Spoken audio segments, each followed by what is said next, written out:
Good morning everyone. So ನಮಸ್ಕಾರ ಎಲ್ಲರಿಗೂ. ಕನ್ನಡ ಕಸ್ತೂರಿ. So ಈ ಕಾರ್ಯಕ್ರಮಕ್ಕೆ ತಮಗೆಲ್ಲ ಸ್ವಾಗತ. ಇದು ಒಂದು ಕ್ರೆಡೆನ್ಸ್ IAS ವತಿಯಿಂದ ಒಂದು ಹೊಸದಾದ initiative Kannada Kasturi. Just second please. So ಈ ಕಾರ್ಯಕ್ರಮಕ್ಕೆ ತಮಗೆಲ್ಲ ಸ್ವಾಗತ. ಇದು ಒಂದು ಕ್ರೆಡೆನ್ಸ್ IAS ವತಿಯಿಂದ ಒಂದು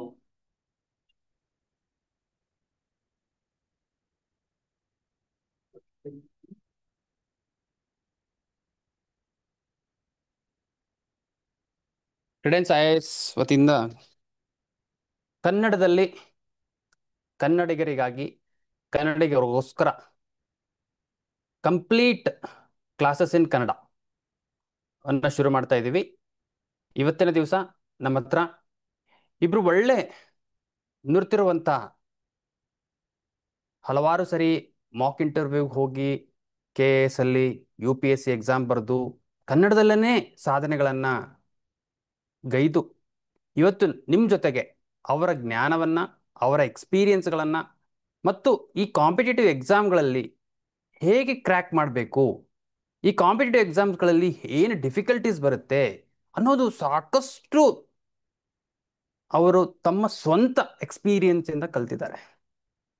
ಯಾವುದು ಕನ್ನಡ ಮೀಡಿಯಂಗೆ ನಮಗೆಲ್ಲ ಗೊತ್ತಿದೆ, ಸಾಕಷ್ಟು ಡೆಪ್ತ್ ಆಗಿ ಏನೋ ಕ್ಲಾಸಸ್ಗಳು ಸಿಗೋದಿಲ್ಲ, ಮೇಲಿನಿಂದ ಕ್ಲಾಸಸ್ಗಳು ಸಾಕಷ್ಟು ಸಿಗುತ್ತೆ. ಬಟ್ ಅವ್ರ ಸ್ವಂತ ಪ್ರಯತ್ನದಿಂದ ಸಾಕಷ್ಟು ರಿಸರ್ಚ್ಗಳನ್ನು ಮಾಡಿಕೊಂಡು ತಮ್ಮದೇ ಆದ ನೋಟ್ಸ್ಗಳನ್ನು ರೆಡಿ ಮಾಡಿಕೊಂಡು ಟೆಸ್ಟ್ ಸಿರೀಸ್ಗಳನ್ನು ಬರೆದು ಇವ್ಯಾಲ್ಯೂಯೇಷನ್ಗಳನ್ನು ಮಾಡಿಕೊಂಡು ಪ್ರತಿ ಸರಿ KS ಇಂಟರ್ವ್ಯೂಗೆ ಹೋಗೋದು ಮತ್ತು UPSCಗೆ ಎಕ್ಸಾಮ್ ಬರೆಯೋದು ಸುಲಭವಲ್ಲ.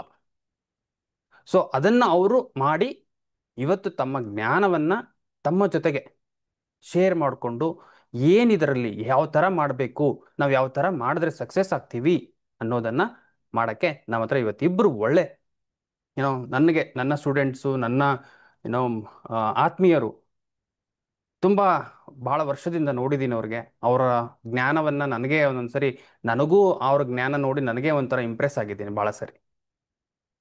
ಯಾಕಂದರೆ ಕೆಲವು ಸರಿ ಗುರುವನ್ನೇ ಮೀರಿಸುವಂಥ ಶಿಷ್ಯರಿರ್ತಾರೆ ಅಂತಾರಲ್ಲ, ಅದರಲ್ಲೇ ಇವರಿಬ್ಬರು ಅಂತಲೂ ಹೇಳ್ಬೋದು. ಸೊ ಅಂಥ ಜ್ಞಾನವನ್ನು ಹೊಂದಿರೋದು ಮತ್ತು ಎಕ್ಸ್ಪೀರಿಯನ್ಸನ್ನು ಪರ್ಟಿಕ್ಯುಲರ್ಲಿ ಎಕ್ಸ್ಪೀರಿಯನ್ಸ್, ಜ್ಞಾನ ಎಲ್ಲರಿಗೂ ಇರುತ್ತೆ, ಎಕ್ಸ್ಪೀರಿಯನ್ಸ್ ಕಡಿಮೆ ಇರುತ್ತೆ. ಸೊ ಈ ಎಕ್ಸಾಮ್ಸ್ಗಳಲ್ಲಿ ಹಲವಾರು ಎಕ್ಸಾಮ್ಸ್ಗಳನ್ನು, ಎಲ್ಲ ರೀತಿಯ ಎಕ್ಸಾಮ್ಸ್ಗಳನ್ನು ಅವರು ಕ್ರ್ಯಾಕ್ ಮಾಡಿ ಜಾಯಿನ್ ಆಗದೇನೆ ಅವ್ರು ಏನು ಮಾಡಿದ್ದಾರೆ, KS ಆಗಬೇಕು, IAS ಆಗಬೇಕು ಅಂತ ಕೂತ್ಕೊಂಡಿದ್ದಾರೆ. ಸೊ ಅಂಥವರು ಇವತ್ತು ನಿಮ್ಮ ಮುಂದೆ ಬಂದು ಅವರು ತಮ್ಮ ಎಕ್ಸ್ಪೀರಿಯನ್ಸು ಮತ್ತು ಕ್ರ್ಯಾಕ್ ಎಕ್ಸಾಮ್ ಹೇಗಿದೆ ಮತ್ತು ಕ್ರೆಡೆನ್ಸ್ IAS ಅಲ್ಲಿ ಈ ಹೊಸ ಇನಿಷಿಯೇಟಿವ್ ಏನಿದೆ ಅಂತನ್ನ ಶೇರ್ ಮಾಡೋಕ್ಕೆ ಇವತ್ತು ನಮ್ಮ ಹತ್ರ ಮಂಜುನಾಥ್ ಅವರು ಇದ್ದಾರೆ. ಫಸ್ಟು ಇವತ್ತು ಮಂಜುನಾಥ್ ಅವರಿಗೆ ಸ್ಟೇಜ್ ಮೇಲೆ ಕರಿತೀನಿ. ಅದಾದ ಮೇಲೆ ದೆನ್ ವಿಶ್ವ ಅವರು ಬರ್ತಾರೆ. ಸೊ ಇವರಿಬ್ಬರು ನಿಮಗೆ ಇವತ್ತು ಕಂಪ್ಲೀಟ್ ಗ್ರೂಪ್ C PSI ಎಕ್ಸಾಮ್ಸ್ಗಳು ಮತ್ತು ನಮ್ಮ ಹಲವಾರು ಏನೇನು ಡೌಟ್ಸ್ ಇದೆ ನೀವೆಲ್ಲ ಪಿಂಗ್ ಮಾಡಿ ಅವ್ರಿಗೆ ಕೇಳಿ ಅವ್ರು ಎಲ್ಲ ರೀತಿಯಿಂದನೂ ನಿಮಗೆ ಸಹಾಯ ಮಾಡ್ತಾರೆ. ಓಕೆ, ನಾನು ಜಾಸ್ತಿ ಹೊತ್ತಿಲ್ಲ, ಅವ್ರದ್ದಿದೆ ಇವತ್ತು ಸೆಷನ್, ಅವರೇ ತಗೋತಾರೆ. ನಾನು ಹಾಗಾಗಿ ಮಂಜುನಾಥ್ ಅವ್ರಿಗೆ ಹ್ಯಾಂಡ್ ಓವರ್ ಮಾಡ್ತೀನಿ. ಮಂಜುನಾಥ್ ಅವರೇ, please come. Thank you sir. Yes Manjunath, please carry on.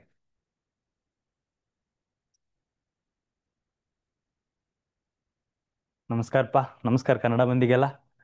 ನಾವು ಏನು ಪ್ರಬಂಧ ಅದೆಲ್ಲ ಮಾಡ್ತಿದ್ವಿ, ಇದೇ ಒಂದೇ ಮಾತು ಹೇಳ್ತಿದ್ದೆ, ಏನು ನಮಸ್ಕಾರಪ್ಪ ಕನ್ನಡ ಮಂದಿ ಅಂತೇಳಿ. ಇದು ಅದಕ್ಕಾಗಿ ನಾವು ಸರ್ ಜೊತೆ ಮಾತಾಡಿದ್ವಿ. ಸರ್ ಬರೀ ಪ್ರಬಂಧ ಮಾಡಿದ್ರೆ ಅಷ್ಟೇ ಆಗಲ್ಲ, ಆಮೇಲೆ ಗ್ರೂಪ್ ಸಿಗೆ ಮತ್ತು PSIಗೆ GS ತುಂಬ ಜನ ಕೇಳ್ತಿದ್ದಾರೆ ಕನ್ನಡದಲ್ಲಿ ಇಲ್ಲದೆ ಇರೋ ಕಾರಣದಿಂದ. ಆಮೇಲೆ ಈಗ ಕನ್ನಡಿಗರಿಗೆ ಹೆಂಗಾಗಿದೆ ಅಂದರೆ, ಹೆಸರಾಯಿತು ಕರ್ನಾಟಕ ಉಸಿರಾಗಲಿ ಕನ್ನಡ ಅಂತ ಹೇಳಿ ನಮ್ಮ ಶ್ರೀ ಚನ್ನವೀರ್ ಕಣಿವೆಯವರು ಒಂದು ಮಾತು ಹೇಳ್ತಾರೆ. ಸೊ ಅದೇ ರೀತಿಯಾಗಿ ಏನಾಗಿದೆ, ಹೆಸರೇನೋ ಕರ್ನಾಟಕ ಆಗಿದೆ, ಕನ್ನಡದ ಉಸಿರಾಗಬೇಕಾಗಿದೆ ನಾವೀಗ. ಸೊ ನಾವೆಲ್ಲ ಕನ್ನಡದಲ್ಲಿ ಏನೇನು ಸಮಸ್ಯೆಗಳನ್ನು ಅನುಭವಿಸಿದ್ದೀವಿ, ಏನೇನು ಪ್ರೋಸ್ ಆ್ಯಂಡ್ ಕಾನ್ಸ್ ಏನೇನಿದಾವೆ ನಮಗೆಲ್ಲ ಎಷ್ಟೋ ಸರಿ ಏನಾಗ್ತಿತ್ತು ಅಂದರೆ, ಬರಿಬೇಕಾದ್ರೆ ಕನ್ನಡದಲ್ಲಿ ಅರ್ಥನೇ ಆಗ್ತಿರ್ಲಿಲ್ಲ. ಸಡನ್ನಾಗಿ ಒಂದು ವರ್ಡ್ ಬಂದಾಗ ನಾವು ಏನು ಬರಿಬೇಕು ಈ ವರ್ಡ್ಗೆ ಅನ್ನೋದು ಇಂಗ್ಲೀಷಲ್ಲಿ ನೋಡಿಕೊಂಡು ಅದನ್ನು ಕನ್ನಡದಲ್ಲೇ ತರ್ಜಮೆ ಮಾಡಿ ಅದನ್ನು ನೋಟ್ಸ್ ಮಾಡಿಕೊಂಡು ಬರಿಬೇಕಾಗಿತ್ತು. ಸೊ ಆ ಕಷ್ಟ ಎಲ್ಲ ನೀವು ಅನುಭವಿಸೋದು ಬೇಡ ಅನ್ನೋ ಒಂದೇ ಕಾರಣದಿಂದ ಸರು ಎಲ್ಲ ಏನು ಹೇಳಿದ್ರು, ಇಲ್ಲ ನಾವು ಕನ್ನಡದಲ್ಲಿ ಸ್ಟಾರ್ಟ್ ಮಾಡೋಣ್ರಿ, ಯಾಕೆಂದರೆ ಕನ್ನಡದಲ್ಲಿ ತುಂಬ ಈ ಫ್ಯಾಕಲ್ಟೀಸ್ ಆಗಿರ್ಬೋದು, ಆಮೇಲೆ ಕನ್ನಡದಲ್ಲಿ ಸೋರ್ಸೇ ಇಲ್ಲ ರೀ, ನಮಗೆ ಸಂಪನ್ಮೂಲಗಳ ಕೊರತೆ ತುಂಬ ಇದೆ. ಹಾಗಾಗಿ ಪಳಿಯುಳಿಕೆ ಆಗಿ ಅದಾದ ನಂತರ ಸಂಪನ್ಮೂಲಗಳನ್ನ ನಾವು ಎಕ್ಸ್ಟ್ರಾಕ್ಟ್ ಮಾಡಬೇಕಾಗಿದೆ.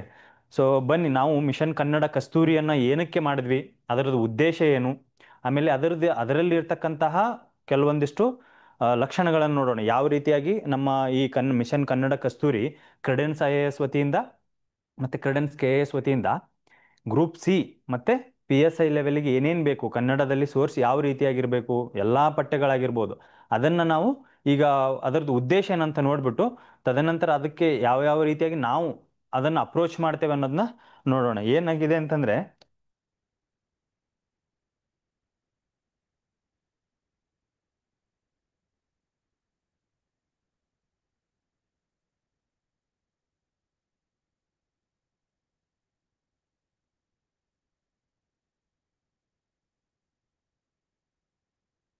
ಮಿಷನ್ ಕನ್ನಡ ಕಸ್ತೂರಿ ಅದಲ್ರಿ, ಕನ್ನಡಿಗರಿಗೆ ಆಗಿರಿದು, ಹೌದಾ?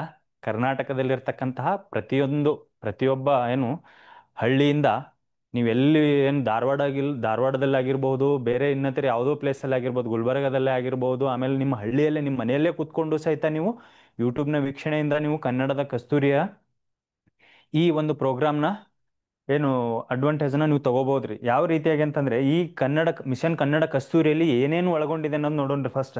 ಅದಾದ ನಂತರ ಏನು ಮಾಡೋನು ಗೊತ್ತಾಗ್ತದೆ ನೆಕ್ಸ್ಟ್ ಏನೇನಿದೆ, ಯಾವ ಯಾವ ಆಯಾಮದಲ್ಲಿ ನಾವು ಕ್ಲಾಸ್ನ ನಿಮಗೆ ದೊರಕಿಸ್ತೀವಿ ಅನ್ನೋದು. ಏನಿದೆ ಇದರ ಉದ್ದೇಶ, ಮುಖ್ಯ ಉದ್ದೇಶ ಏನು ಅಂತಂದರೆ 360 ಡಿಗ್ರಿ ಪಠ್ಯ ವಿಷಯ ರೀ, ಹೌದಾ? 360 ಡಿಗ್ರಿ ಪಠ್ಯ ವಿಷಯ ಅಂತಂದರೆ ಸಂಪೂರ್ಣ ಕನ್ನಡದಲ್ರಿ. ಇಂಗ್ಲೀಷಲ್ಲೂ ಬ್ಯಾಚ್ ಇದೆ, ಆದರೆ ನಮ್ಮ ಮೇನ್ ಫೋಕಸ್ ಬಂದ್ಬಿಟ್ಟು ಕನ್ನಡಿಗರಿಗೆ ಮಾತ್ರ ರೀ. ಏನು ಕನ್ನಡದಲ್ಲಿನೇ ನಿಮಗೆ ಸಂಪೂರ್ಣ 360 ಡಿಗ್ರಿ ಆಯಾಮದಲ್ಲಿ ಸಂಪೂರ್ಣ ನಿಮಗೆ ಕನ್ನಡದ ಪಠ್ಯ ವಿಷಯ ಇರ್ತದೆ ರೀ. ಯಾವುದೇ ಸಬ್ಜೆಕ್ಟ್ ಆಗಿರಲಿ, ಈಗೇನು ನಾವೇನೇನು ಸಬ್ಜೆಕ್ಟ್ ಹೇಳ್ತಿರ್ತೀವಲ್ಲ ಅದೆಲ್ಲ ಈಗ ಏನಾಗಿದೆ, ಈ ಜನರಲ್ ಸ್ಟಡೀಸನ್ನು ಬಿಟ್ಟು ಸಹಿತ ಈ ಜನರಲ್ ಸ್ಟಡೀಸನ್ನು ಓದಿದ್ರೂ ಏನಾಗ್ತಿದೆ, ಬೇರೆ ಕ್ವಶನ್ಗಳು ಬರ್ತಿದೆ. ಎಲ್ಲಿಂದ? ನೀವು ಸಮಾಜ ವಿಜ್ಞಾನವನ್ನು ಅಷ್ಟು ಕಾನ್ಸಂಟ್ರೇಟ್ ಮಾಡಿಲ್ಲ, ಆಮೇಲೆ ಸಹಕಾರ ಸಂಘಗಳು, ಸಹಕಾರ ಚಳುವಳಿಗಳು, ಕೋಆಪರೇಟಿವ್ ಮೂಮೆಂಟ್ಸ್ನ ನಾವು ನೋಡಿರಲಿಲ್ಲ. ಸೊ ಅದೆಲ್ಲ ಆಯಾಮಗಳನ್ನು ಇಲ್ಲಿ ಒಳಗೊಂಡಿರ್ತದೆ ರೀ. ಮಿಷನ್ ಕನ್ನಡ ಕಸ್ತೂರಿಯಲ್ಲಿ ಈ ಆಯಾಮಗಳನ್ನು ಒಳಗೊಂಡಿದೆ. ಏನು ಪಠ್ಯ ವಿಷಯ ಬಂದ್ಬಿಟ್ಟು 360 ಡಿಗ್ರಿ ಆಯಾಮದಲ್ಲಿದೆ. ಅದಾದ ನಂತರ ನಿಮಗೆ ಕನ್ನಡ ಮಾಧ್ಯಮದಲ್ಲಿ ಸಂಪೂರ್ಣ ಸೋರ್ಸು, ಅಂದರೆ ಕನ್ನಡ ಮಾಧ್ಯಮದಲ್ಲಿ ನಿಮಗೆ ನೋಟ್ಸ್ ದೊರಕಿಸ್ತೀವಿ ರೀ. ಏನೇನು ನೋಟ್ಸ್ ಇದೆ ಪ್ರತಿಯೊಂದು ಸಹಿತ ನಿಮಗೆ ಕನ್ನಡ ವಿಷಯದಲ್ಲಿ ಇರುತ್ತೆ. ಹೆಂಗಿದೆ ಅಂದರೆ 360 ಡಿಗ್ರಿ ಕನ್ನಡ, ನೀವು ಯಾವ ದಿಕ್ಕುಗಳಿಗೆ ನೋಡಿದ್ರು ನಿಮ್ಗೆ ಕನ್ನಡನೇ ನೋಟ್ಸ್ ಸಿಗಬೇಕು, ಆ ಥರ ರೀ. ಈ ಉದ್ದೇಶನೇ ಅದೇ ಬಂದಿದ್ದು. ಗ್ರೂಪ್ ಸಿ ಲೆವೆಲಿಗಾದ್ರೂ ಅಟ್ಲೀಸ್ಟ್ ನಾವು ಈಗ ಮಾಡೋಣ. ಫರ್ದರ್ ಏನಿರುತ್ತೆ, ಮುಂದಿನ ದಿನಗಳಲ್ಲಿ KAS ಬಂದಾಗ ಆಗಿರ್ಬೋದು, ಅವಾಗೆಲ್ಲ ನಾವು ಮತ್ತೆ ಕನ್ನಡದಲ್ಲಿ ಅದನ್ನು ನಾವು ಒದಗಿಸಲು ನಾವು ಪ್ರಯತ್ನ ಪಡ್ತೇವೆ.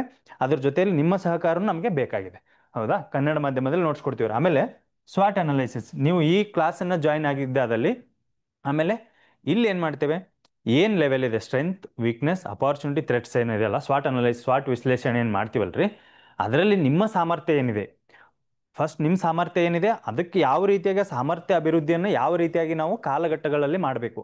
ಈಗ ಯಾವುದೋ ಒಂದು ಸಬ್ಜೆಕ್ಟ್ ಆದಮೇಲೆ ಅದ್ರ ಮೇಲೆ ಆಗಿರ್ತಕ್ಕಂತಹ ಒಂದು ಏನೋ ಟೆಸ್ಟ್ ಸೀರೀಸ್ ಆಗಿರ್ಬೋದು, ಆಮೇಲೆ ಪರ್ಸನಲ್ 1-to-1 ಗೈಡೆನ್ಸ್ ಆಗಿರ್ಬೋದು, ಆಮೇಲೆ ನಿಮ್ಗೆ ಏನಾದರೂ ಇಲ್ಲಿ ಅರ್ಥ ಆಗಲಿಲ್ವಾ, ಇನ್ನೊಂದು ರಿಸೋರ್ಸ್ನ ಹುಡುಕಿ ಒಟ್ಟಾರೆಯಾಗಿ ಏನು ಈ ಸಂಶೋಧನೆಯನ್ನು ಮಾಡಿ ಅದೇ ರೀತಿಯಾಗಿ ನಾವು ನಿಮಗೆ ಸಂಪೂರ್ಣವಾಗಿ ಏನು ಮಾಡ್ತೇವೆ, ಈ ಸಾಮರ್ಥ್ಯ ಅಭಿವೃದ್ಧಿ ವಿಶ್ಲೇಷಣೆ ಮಾಡ್ತೇವೆ. ನಿಮ್ದು ಎಲ್ಲಿ ಎಷ್ಟು ವೀಕ್ ಏರಿಯಾ ಇದೆ, ನೀವು ಯಾವ ಒಂದು ಸಿಚುವೇಶನಲ್ಲಿ ಪ್ರೆಸೆಂಟ್ ಏನಿದೆ, ಆಮೇಲೆ ಇದಾದ ನಂತರ ನಿಮ್ಮ ಕ್ಲಾಸ್ ಆದ ನಂತರ ಏನು ಮಾಡಬೇಕು, ಆ ಕ್ಲಾಸ್ ಆದ 1 ವೀಕಿನ ಶೆಡ್ಯೂಲ್ ಏನಿದೆ ಅದೆಲ್ಲ ಈ ಕ್ಲಾಸಲ್ಲಿ ಒಳಗೊಂಡದ್ರಿ, ಹೌದಾ? ಅದಾದ ನಂತರ ಏನು ಪಠ್ಯ ಆಧಾರಿತ ಪ್ರಶ್ನೆ ಪತ್ರಿಕೆ ವಿಶ್ಲೇಷಣೆ ರೀ. ಈಗ ಹೆಂಗಾಗಿದೆ ಅಂದ್ರೆ, ಫಸ್ಟ್ ಅರ್ಲಿಯರ್ ಏನಾಗ್ತಿತ್ತು, ನಿಮಗೆ ಒಂದು ಕ್ವಶನ್ ಕೇಳ್ತಿದ್ದ, ಕ್ವಶನ್ ಕೇಳಿ ಸಡನ್ ಏನು ಇಮಿಡಿಯೇಟ್ ಆನ್ಸರ್ ಅಂದರೆ 1 ಲೈನರ್ ಆನ್ಸರ್ ಅಥವಾ ಕ್ವಶನ್ ಇತ್ತು. ಮುಂಚೆ ಏನು ಒಂದು ಕ್ವಶನ್ ಕೇಳ್ಬಿಟ್ಟು ಕೆಳಗಡೆ 4 ಆಪ್ಷನ್ ಇದ್ದು ರೀ, ಅದರಲ್ಲಿ ನೀವು ಯಾವುದಾದ್ರೂ ಚಾಯ್ಸ್ ಮಾಡಬೇಕು. ಅದಾದ ನಂತರ ಏನು ಮಾಡ್ದ, ಸ್ವಲ್ಪ ಒಂದು ಮುಂದುವರೆದ ಭಾಗ ಏನು ಮಾಡಿದ್ರಿ ಅವರು, ಈಗ ಚಾಪ್ಟರ್ 2 ಅಂತೀವಲ್ರಿ, ಚಾಪ್ಟರ್ 2ದಾಗ ಏನು ಮಾಡ್ದ, ಒಂದು ಕ್ವಶನ್ ಕೇಳ್ದ, ಕೆಳಗಡೆ ಆಪ್ಷನ್ಸ್ ಕೊಟ್ಟು ಕೆಳಗಡೆ ಅದ್ರ ಕೆಳಗಡೆ ಮತ್ತೆ 1 ಮತ್ತು 2 ಸರಿ, 2 ಮತ್ತು 4 ಸರಿ, 1 ಮತ್ತು 3 ಸರಿ, ಮೇಲಿನ ಎಲ್ಲವೂ ಸರಿ. ಇದಾದ ನಂತರ ಇನ್ನೊಂದು ಎಕ್ಸ್ಟ್ರಾ ಲೆವೆಲ್ ಹೆಂಗೆ ಕೊಟ್ಟಾನಂದ್ರೆ, ಕ್ವಶನ್ ಕೇಳಿದ್ರೆ ಕೆಳಗಡೆ ಆಪ್ಷನ್ ಕೊಟ್ಟ, ಅದ್ರ ಕೆಳಗಡೆ 1 ಮಾತ್ರ ಸರಿಯಾಗಿದೆ, 2 ಸರಿಯಾಗಿದೆ, 3 ಸರಿಯಾಗಿದೆ, 4 ಸರಿಯಾಗಿದೆ. ಅಲ್ಲಿ ನಮ್ದು ಯೋಚನೆ ಏನು ಬರ್ತಂದ್ರೆ, ನಾವು ಬಂದಿರುವುದೇ ತಪ್ಪಾಗಿದೆ ಅನ್ನೋ ಲೆಕ್ಕದಾಗ ಅದರ ಈಗ ಆ ಥರ ಕ್ವಶನ್ ಕೇಳತ್ತನ್ರಿ. ಆ ಎಲ್ಲ ಆಯಾಮಗಳನ್ನು ಯಾವ ರೀತಿಯಾಗಿ ನಾವು ಅಂತಹ ಕ್ವಶನ್ಗಳನ್ನ ಸಹಿತ ನಾವು ಯಾವ ರೀತಿಯಾಗಿ ಟ್ಯಾಕಲ್ ಮಾಡಬೇಕು, ಅಂತಹ ಹೆದರುವುದೇನು ಅವಶ್ಯಕತೆ ಇಲ್ಲರಿ. ಯಾಕಂದರೆ ಕನ್ನಡ ಸೋರ್ಸ್ ಇಲ್ಲದೆ ಇರೋ ಕಾರಣಕ್ಕೆ ಹೆದರ್ತಾ ಇದ್ವಿ. ಅಂದರೆ ಹೆಂಗಾಗಿದೆ ಅಂದರೆ, ಕನಸ ಇಂಗ್ಲೀಷ್ನೇ ಬೀಳೋದಿಲ್ರಿ, ಕನ್ನಡದಾಗ ಬೀಳ್ತಾವ. ಹೌದಾ? ನೀವು ಎಷ್ಟೇ ಇಂಗ್ಲೀಷಲ್ಲಿ ಓದ್ರಿ, ಎಷ್ಟೇ ಇಂಗ್ಲೀಷಲ್ಲಿ ಬರೀರಿ, ಕನಸು ಮಾತ್ರ ಕನ್ನಡದಾಗೆ ಬೀಳ್ತಾವ್ರಿ. ಹಂಗಾಗಿ ನಮ್ಮ ಆ ಕನಸಲ್ಲೂ ಕೊರಗಬಾರ್ದು. ಯಪ್ಪ ನನ್ಗೆ ರೋಸ್ ಏನು ಕನ್ನಡದಲ್ಲಿ ಮಟೀರಿಯಲ್ ಇಲ್ವಲ್ಲ. ನಾವು ತುಂಬ ಅನುಭವಿಸ್ಬಿಟ್ಟಿದ್ದೀವಿ ರೀ. ನಮ್ಮ ಈ ಏನಿದೆಯಲ್ಲ, ಇದೆಲ್ಲ ಕಷ್ಟ ಅನುಭವಿಸೋದೇ ಬೇಡ. ನಮ್ಮ ಕನ್ನಡಿಗರು ಈ ಕಷ್ಟನೇ ಅನುಭವಿಸೋದು ಬೇಡ. ನಾವೆಲ್ಲ ಅದಕ್ಕೆ ಸಪೋರ್ಟ್ ಕೊಡ್ತೀವಿ ರೀ. ನಮ್ಮೆಲ್ಲ ಏನು ರಿಸೋರ್ಸ್ ಎಲ್ಲ ರೆಡಿ ಮಾಡ್ಕೊಂಡಿದ್ದೀವಿ. ನೀವು ಜಸ್ಟ್ ಏನಿಲ್ಲ, ಕ್ಲಾಸ್ ಅಟೆಂಡ್ ಆಗಿ ನಿಮಗೆ ಗೊತ್ತಾಗ್ಬಿಡುತ್ತೆ. ಯಾಕಂದರೆ ಈ ಒಂದು ವೀಕ್ ಪ್ರೋಗ್ರಾಮಲ್ಲಿ ಗೊತ್ತಾಗ್ಬಿಡುತ್ತೆ, ಇವ್ರ ಹತ್ರ ಕನ್ನಡ ಸೋರ್ಸ್ ಇದೇನಾ ಇಲ್ಲ ಅನ್ನೋದು ಅಲ್ಲೇ ಗೊತ್ತಾಗ್ಬಿಡುತ್ತೆ. ಅದಾದ ನಂತರನೇ ಡಿಸೈಡ್ ಮಾಡಿ ಹೆಂಗಿದೆ ಪ್ರಶ್ನೆ ಪತ್ರಿಕೆ ವಿಶ್ಲೇಷಣೆ ಕನ್ನಡದಲ್ಲಿ ಯಾವ ರೀತಿಯಾಗಿ ಈ ಥರ ಕೊಟ್ಟಿದ್ದಾನೆ ಅಂದಾಗ ಹೆಂಗೆ ಟ್ಯಾಕಲ್ ಮಾಡ್ಬೇಕು ಅನ್ನೋದನ್ನು ನೋಡೋಣ್ರಿ. ಆಮೇಲೆ ಪ್ರತ್ಯೇಕ ಮಾರ್ಗದರ್ಶನ ಅಂತೂ ಇದ್ದೇ ಇರ್ತೈತೆ ರೀ. ಹೌದಾ? ನೀವು ಇಲ್ಲಿ ಒನ್ಸ್ ಏನಾದರೂ ಅಡ್ಮಿಷನ್ ಆದಮೇಲೆ ನೀವು ಇಲ್ಲಿಯವರೇ ಆಗ್ಬಿಡ್ತೀರಿ, ಅಂದರೆ ಕ್ರೆಡೆನ್ಸ್ದವರೇ ಆಗಿರ್ತೀರಿ. ಸೊ ನಮ್ಮವರೇ ಆದಾಗ ಮಾರ್ಗದರ್ಶನ ಅಂತೂ ಮಾಡಲೇಬೇಕಾಗಿತ್ತು. ಯಾಕೆಂದರೆ ನಮ್ಮವ್ರಾಗ್ಬಿಟ್ರಿ ನೀವು ಆಲ್ರೆಡಿ. ಏನು ಈಗ ಅಡ್ಮಿಷನ್ ತೊಗೊಂಡಿರಿ ಅಂದಮೇಲೆ ನಮ್ಮವರೇ ನೀವು. ಸೊ ಪ್ರತ್ಯೇಕ ನಿಮಗೇನು ಯಾವಾಗಲೂ ಮೆಂಟರ್ಶಿಪ್ ಇದ್ದೇ ಇರುತ್ತೆ. ನಿಮ್ಗೆ ಏನಾದರೂ ಡೌಟ್ಸ್, ಏನಾದರೂ ಒಂದು ಪಾಯಿಂಟ್ ಡೌಟ್ಸ್ ಇದ್ರೂ ಬಂದು ನೀವು ಅದನ್ನು ಕ್ಲಾರಿಫೈ ಮಾಡ್ಕೋಬೇಕು. ಯಾಕಂದರೆ 10 to 5 ನಾವು ಇಲ್ಲೇ ಇರ್ತೇವೆ, ಕ್ರೆಡೆನ್ಸ್ ಇನ್ಸ್ಟಿಟ್ಯೂಟಲ್ಲೇ ಇರ್ತೇವೆ. ನಾವು ಮತ್ತು ವಿಶ್ವಾಸ್ ಅವರು, ಇನ್ನೊಬ್ಬರು ಸರ್ ಇದ್ದಾರೆ, ಅವರು ಎಲ್ಲ ಏನು ಕನ್ನಡ ಒಂಥರ ಕನ್ನಡ ರಿಸೋರ್ಸಸ್, ಕನ್ನಡಿಗರ ಗುಂಪಾಗ್ತಾ ಇದೆ. ಸೊ ಪ್ರತ್ಯೇಕ ಮಾರ್ಗದರ್ಶನ ಮತ್ತು ಆಮೇಲೆ ಪರೀಕ್ಷಾ ಸರಣಿಗಳು ಅದಾವೆ ರೀ. ಹೌದಾ? Test series. ಯಾಕೆ ಟೆಸ್ಟ್ ಸೀರೀಸ್ ಅಂತ ನಿಮ್ಗೆ ಹೇಳಿದೆ ನಾನು. ಚಾಪ್ಟರ್ 1, ಚಾಪ್ಟರ್ 2, ಚಾಪ್ಟರ್ 3 ಹೆಂಗೋ ಏನು ಎಲ್ಲವೂ ಸರಿಯಾಗಿದೆ, ನಾವು ಬಂದಿರೋದೇ ತಪ್ಪಾಗಿದೆ ಎಕ್ಸಾಮ್ಗೆ ಅನ್ನೋ ಥರ ಆಗ್ತದಲ್ರಿ. ಹಂಗಿರೋದ್ರಿಂದ ನಿಮಗೆ ಟೆಸ್ಟ್ ಸೀರೀಸಲ್ಲಿ ನಿಮ್ಗೆ ಎಲ್ಲಿದ್ದೀರಾ, ಟೆಸ್ಟ್ ಸೀರೀಸ್ ಇದೀನಿ ಯಾಕೆ ಈ ಕ್ವಶನ್ನ ಇಫ್ ಸಪೋಸ್ ನಿಮಗೆ ಬರ್ತಕ್ಕಂತಹ ಕ್ವಶನ್ನ ನೀವು ರಾಂಗ್ ಮಾಡಿರ್ತೀರ, ಅದು ಯಾಕೆ ರಾಂಗ್ ಆಗಿದೆ, ಏನು ನೀವು ರಿವಿಷನ್ ಮಾಡಿಲ್ವಾ, ಅಥವಾ ನಿಮ್ಗೆ ಅದನ್ನು ಯಾವುದು ಕ್ಲಾರಿಫೈ ಆಗಿಲ್ವಾ ಕಾನ್ಸೆಪ್ಟು, ಅಥವಾ ಇನ್ಯಾವುದೋ ಒಂದು ಬೇರೆ ಕೊರತೆಯಿಂದ, ಅಥವಾ ಸಡನ್ನಾಗಿ ಕನ್ಫ್ಯೂಷನ್ ಆಗಿಬಿಟ್ಟು ಮೇಲಿರತಕ್ಕಂತಹ ಆಪ್ಷನ್ನ ನೀವು ಕೆಳಗಡೆ ಹಾಕ್ಬಿಟ್ಟಿರ್ತೀರೋ, ನಾನು ಕರೆಕ್ಟ್ ಮಾಡಿದ್ದೀನಿ ಅಂತ ಬಂದು ನೋಡಿದ್ರೆ ಕುಲ್ಲ ಏನೋ OMR ಅಲ್ಲಿ ಅಲ್ಲಿ ಮಾರ್ಕ್ ಮಾಡಿರ್ತೀರಿ, ಇಲ್ಲಿ ನೋಡಿದ್ರೆ ಇಲ್ಲಿ ರೈಟ್, ನಾನು ಇದು ಹಾಕಿದ್ದೆ ಅಲ್ಲ, ಯಾಕೆ ಹಿಂಗಾಯಿತು. ಸೊ ಟೆಸ್ಟ್ ಸೀರೀಸ್ ಬಿಡಿಸೋ ರೀಸನ್ ಏನು, ಆಮೇಲೆ ಈ ಕ್ಲಾಸ್ಗಳನ್ನ ತೊಗೊಳ್ಳೋದು ಏನು ಬೆನಿಫಿಟ್ ಇದೆ. ಸೊ ಇದೇ ಕಾರಣ ಏನು, ಅಲ್ಲಿ ನೀವು ಮಿಸ್ಟೇಕ್ ಮಾಡಬಾರ್ದು. ಇಲ್ಲೇ ಏನು ಮಿಸ್ಟೇಕ್ಸ್ ಇದೆ ಕಂಪ್ಲೀಟ್ 100% ಮಿಸ್ಟೇಕ್ ಇಲ್ಲೇ ಮಾಡಿಬಿಡೋದ್ರಿ. ಅಲ್ಲಿ ಹೋದ ನಂತರ ನೀವು ಸೀದಾ ಏನದ ಫಿಲಮೇ ರೀ, ಟ್ರೈಲರ್ ಇಲ್ಲಿ ನೋಡಿ ಸೀದಾ ಫಿಲಮಿಗೆ ಎಂಟ್ರಿ ರೀ, ಆ ಲೆಕ್ಕ.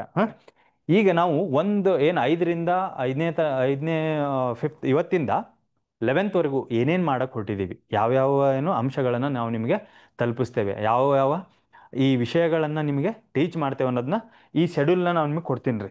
ಸೊ ಈ ಶೆಡ್ಯೂಲ್ ಪ್ರಕಾರ ನೀವು ನಾಳೆಯಿಂದ ಯೂಟ್ಯೂಬ್ ಲೈವ್ ಇರುತ್ತೆ. ಇವತ್ತೇನು ಯೂಟ್ಯೂಬ್ ಲೈವ್ ಇದೆ, ನಾಳೆಯಿಂದ ಯೂಟ್ಯೂಬ್ ಲೈವ್ ಇದ್ದೇ ಇರುತ್ತೆ. ಆ ಯೂಟ್ಯೂಬ್ ಲೈವನ್ನು ನೀವು ಜಾಯ್ನ್ ಆಗ್ಬೋದು. ಅಲ್ಲಿ ನಿಮ್ಗೆ ಏನಾದರೂ ಕಾನ್ಸೆಪ್ಟ್ಗಳು ಕ್ಲಿಯರ್ ಆಗದೆ ಇದ್ದರೆ, ಸರಿ ಅನಿಸ್ತಾ, ಸೊ ಅದನ್ನು ನೀವು ಬೇಕಿದ್ರೆ ಅಲ್ಲಿ ಬಂದು ನೀವು ಕ್ಲಾರಿಫೈ ಮಾಡ್ಕೋಬೋದು. ಏನೇನಾದರೂ ಡೌಟ್ಸ್ ಇದ್ದರೆ ಅದೆಲ್ಲ ಒಂದು ವೀಕ್ ತನಕ ನಿಮಗೆ ನಾವು ಲೈವ್ ಇದ್ದೇ ಇರ್ತೇವೆ.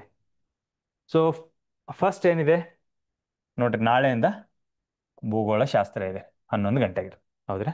ಭೂಗೋಳಶಾಸ್ತ್ರ ಕಂಪ್ಲೀಟ್ ಕನ್ನಡ ಮೀಡಿಯಮ್, ಏನೇನೇನು ಇಂಗ್ಲೀಷ್ ಇಲ್ರಿ. ಇಂಗ್ಲೀಷ್ ಮೀಡಿಯಮಿಗೆ ಬೇರೆದವ್ರದ್ದು ಅದ ರೀ. ಅಂದರೆ ಇಲ್ಲೇ ನಾವು ಕಂಪ್ಲೀಟ್ ಮಿಷನ್ ಕನ್ನಡ ಕಸ್ತೂರಿ ಉದ್ದೇಶ ಬಂದ್ಬಿಟ್ಟೆ ಕನ್ನಡಿಗರಿಗಾಗಿ ಮಾತ್ರ ರೀ. ಏನು ಇಂಗ್ಲೀಷ್ನವ್ರು ಏನು ಬೇಜಾರಾಗಬೇಡ್ರಿ, ಯಾಕಂದ್ರೆ ನಿಮ್ಗೆ ಆಲ್ರೆಡಿ ಭಾಳ ಜನ ಅದಾರ ರೀ. ಒಂಥರ ಹೆಂಗಾಗಿದೆ ಅಂದರೆ ಆಂಗ್ಲರ ಆಳ್ವಿಕೆ ಭಾಳ ಆಗ್ಬಿಟ್ಟದೆ ಎಲ್ಲ ಕಡೆಗೆ.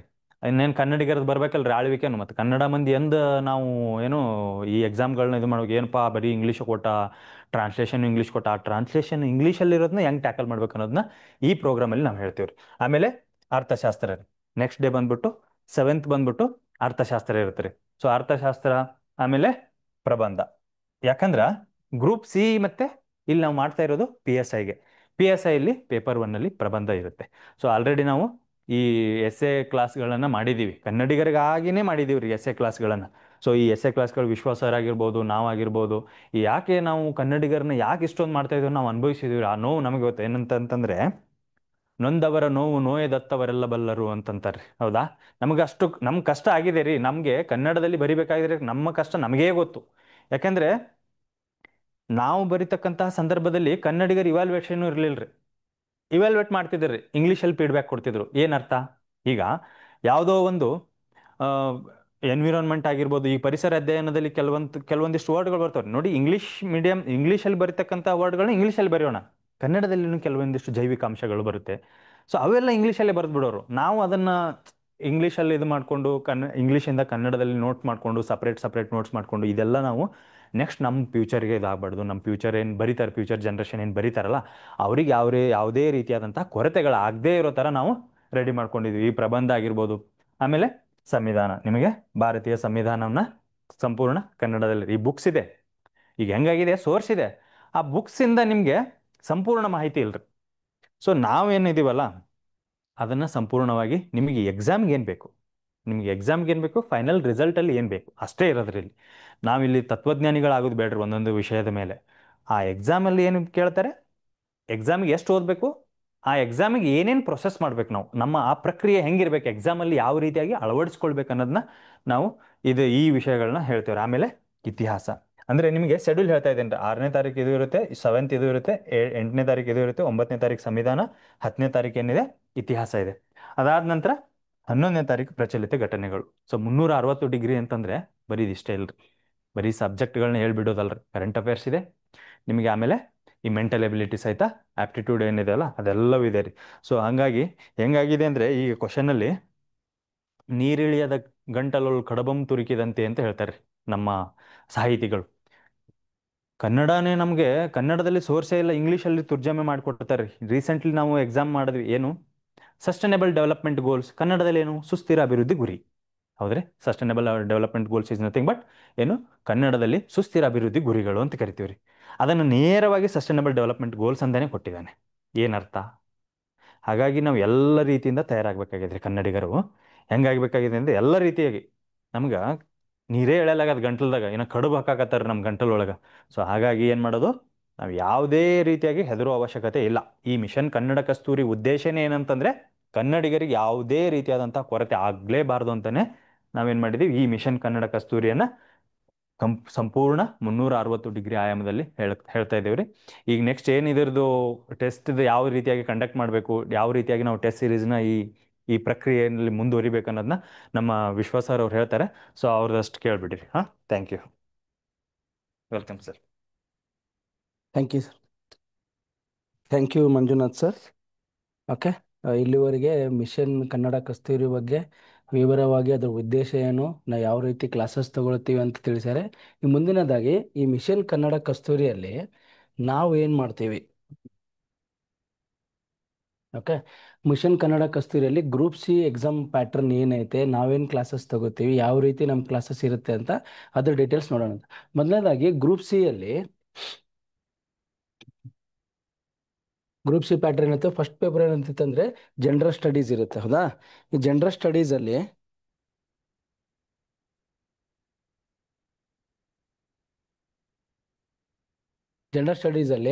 ಏನಿರುತ್ತೆ ಅಂತಂದರೆ ಸೋಷಿಯಲ್ ಸೈನ್ಸಸ್ ಇರುತ್ತೆ. ಓಕೆ, ಸೋಷಿಯಲ್ ಸೈನ್ಸ್ ಇರುತ್ತೆ, ಮತ್ತು ಎಕನಾಮಿಕ್ಸ್ ಇರುತ್ತೆ. ಸೊ ಸರ್ ಎಲ್ಲ ಯಾವ ಸಬ್ಜೆಕ್ಟ್ ಡಿಟೇಲಾಗಿ ಹೇಳ್ಯಾರೆ. ಜಿಯೋಗ್ರಫಿ ಇರುತ್ತೆ, ಮತ್ತು ಸೈನ್ಸ್ ಆ್ಯಂಡ್ ಟೆಕ್ ಇರುತ್ತೆ, ಜೊತೆಗೆ ಎನ್ವೈರ್ಮೆಂಟ್ ಇರುತ್ತೆ. ಓಕೆ, ಜೊತೆಗೆ ಕರೆಂಟ್ ಅಫೇರ್ಸ್ ಇರುತ್ತೆ. ಇವೆಲ್ಲನೂ ಸೇರಿ ಏನಿರುತ್ತೆ ಅಂದರೆ 100 ಮಾರ್ಕ್ಸ್ದು 100 ಕ್ವಶನ್ಸ್ ಇರುತ್ತೆ. ಹೌದಾ, ಆ ರೀತಿ ಗ್ರೂಪ್ ಸಿ ಪ್ಯಾಟರ್ನ್ ಇರುತ್ತೆ. ಜೊತೆಗೆ ಪೇಪರ್ 2 ಏನಿರುತ್ತೆ ಅಂತಂದರೆ ಇದು ಜನರಲ್ ಕನ್ನಡ, ಜನರಲ್ ಇಂಗ್ಲೀಷ್ ಮತ್ತು ಕಂಪ್ಯೂಟರ್ ಅವೇರ್ನೆಸ್ ಇರುತ್ತೆ. ಇದರಲ್ಲಿ 35 ಮಾರ್ಕ್ಸ್ ಕನ್ನಡ ಇರುತ್ತೆ. ಈ 35 ಮಾರ್ಕ್ಸ್ ಕನ್ನಡದಲ್ಲಿ ವ್ಯಾಕರಣ ಇರ್ಬೋದು, ಶಬ್ದಾರ್ಥ ಇರ್ಬೋದು, ವಿರುದ್ಧಾರ್ಥ ಇರ್ಬೋದು, ಸಂಧಿ ಇರ್ಬೋದು, ಸಮಾಸ ಇರ್ಬೋದು, ಅದ್ರ ಪ್ಯಾರಾಗ್ರಾಫ್ ರೀಡಿಂಗ್ ಇರ್ಬೋದು, ಜಂಬಲ್ಡ್ ಸೆಂಟೆನ್ಸ್ ವಾಕ್ಯಗಳ ಪುನರ್ರಚನೆ ಇರ್ಬೋದು, ಅದ್ರ ಕುರಿತಾದ 35 ಕ್ವಶನ್ಸ್ ಇರ್ತವೆ. ಮಾರ್ಕ್ಸ್ ಅಲ್ಲ, ಕ್ವಶನ್ಸ್ ಇರ್ತವೆ. ಜೊತೆಗೆ ಜನರಲ್ ಇಂಗ್ಲೀಷಲ್ಲಿ ಏನಿರುತ್ತೆ ಅಂದರೆ synonyms, antonyms, opposite words, jumbled sentences, paragraph reading, comprehension reading, ಅವ್ರಿಗೆ ರೀಡಿಂಗ್ ಕಾಂಪ್ರಹೆನ್ಷನ್, ಅದ್ರ ರಿಲೇಟೆಡ್ 35 ಕ್ವಶನ್ಸ್ ಇರ್ತದೆ. ಜೊತೆಗೆ ಕಂಪ್ಯೂಟರ್ ಅವೇರ್ನೆಸ್ ಅಥವಾ ಜನರಲ್ ಕಂಪ್ಯೂಟ್ರಲ್ಲಿ ಏನಿರುತ್ತೆ 30 ಕ್ವಶನ್ಸು ಅಂತಂದರೆ ಇದು ಕಂಪ್ಯೂಟರ್ದು ಎಲ್ಲ ಬೇಸಿಕ್ ಹಿಡಿದು ಅಡ್ವಾನ್ಸ್ಡ್ವರೆಗೆ ಎಲ್ಲ ರೀತಿಯ ಕ್ವಶನ್ಸ್ ಇರುತ್ತೆ. ಪ್ರೋಗ್ರಾಮಿಂಗ್ ಇರ್ಬೋದು, ಅಥವಾ ನುಡಿ ಟೈಪಿಂಗ್ ಇರ್ಬೋದು, ಶಾರ್ಟ್ಕಟ್ ಕೀಸ್ ಇರ್ಬೋದು, ಅದ್ರ ರಿಲೇಟೆಡ್ 30 ಕ್ವಶನ್ಸ್ ಇರುತ್ತೆ. ಸೊ ಈ ಗ್ರೂಪ್ ಸಿ ಪ್ಯಾಟ್ರನ್ ನಾವೇನು ಮಾಡ್ತೀವಿ ಅಂತಂದರೆ ಜನರಲ್ ಸ್ಟಡೀಸಲ್ಲಿ ಸಾಮಾನ್ಯವಾಗಿ ಏನೇನು ಎಕನಾಮಿಕ್ಸ್, ಹಿಸ್ಟ್ರಿ ಆ ಸಬ್ಜೆಕ್ಟ್ ಟೀಚ್ ಮಾಡ್ತೀವಿ ನಮ್ಮ ಮಂಜುನಾಥ್ ಸರ್ ಹೇಳಿದಂಗೆ.